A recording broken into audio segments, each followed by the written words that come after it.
ഹെബ്രായർക്കുള്ള ലേഖനം അധ്യായം 5. ജനങ്ങളിൽ നിന്ന് ജനങ്ങൾക്ക് വേണ്ടി തിരഞ്ഞെടുക്കപ്പെടുന്ന പ്രധാന പുരോഹിതൻ ദൈവിക കാര്യങ്ങൾക്ക് നിയമിക്കപ്പെടുന്നത് പാപപരിഹാരത്തിനായി ബലികളും കാഴ്ചകളും അർപ്പിക്കാനാണ്. അവൻ തന്നെ ബലഹീനനായതുകൊണ്ട് അജ്ഞരോടും വഴിതെറ്റിയവരോടും വേണ്ടത്ര സഹതാപത്തോടെ പെരുമാറാൻ അവന് കഴിയും. ഇക്കാരണത്താൽ അവൻ ജനങ്ങളുടെ പാപങ്ങൾക്ക് വേണ്ടി എന്ന പോലെ സ്വന്തം പാപങ്ങൾക്ക് വേണ്ടിയും ബലി സമർപ്പിക്കാൻ കടപ്പെട്ടിരിക്കുന്നു. അഹ്റോനെ പോലെ ദൈവത്താൽ വിളിക്കപ്പെടുകയല്ലാതെ ആരും സ്വയം ഈ ബഹുമതി ഏറ്റെടുക്കുകയല്ല. അതുപോലെ തന്നെ ക്രിസ്തുവും പ്രധാന പുരോഹിതനാകുന്നതിന് തന്നെ മഹത്വപ്പെടുത്തിയില്ല.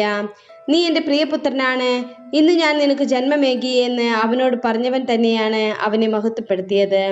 അവിടുന്ന് വീണ്ടും പറയുന്നു, മെൽക്കിസേദെക്കിന്റെ ക്രമപ്രകാരം നീ എന്നേക്കും പുരോഹിതനാണ്.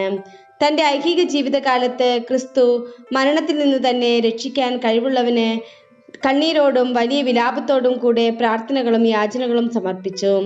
അവന്റെ ദൈവഭയം മൂലം അവന്റെ പ്രാർത്ഥന കേട്ടു. പുത്രനായിരുന്നിട്ടും തന്റെ സഹനത്തിലൂടെ അവൻ അനുസരണം അഭ്യസിച്ചു. പരിപൂർണനാക്കപ്പെട്ടത് വഴി അവൻ തന്നെ അനുസരിക്കുന്നവർക്കെല്ലാം നിത്യരക്ഷയുടെ ഉറവിടമായി. എന്തെന്നാൽ മെൽക്കിസേദെക്കിന്റെ ക്രമപ്രകാരം അവൻ പ്രധാന പുരോഹിതനായി ദൈവത്താൽ നിയോഗിക്കപ്പെട്ടു.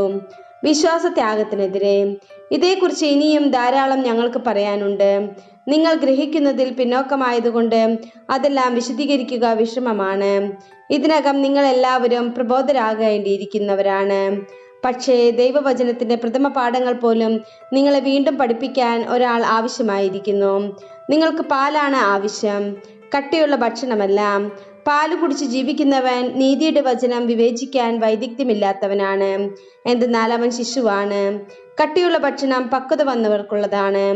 അവർ തങ്ങളുടെ ശക്തിവിശേഷങ്ങളുടെ പരിശീലനത്താൽ നന്മ തിന്മകളെ വിവേചിച്ചറിയാൻ കഴിവുള്ളവരാണ്.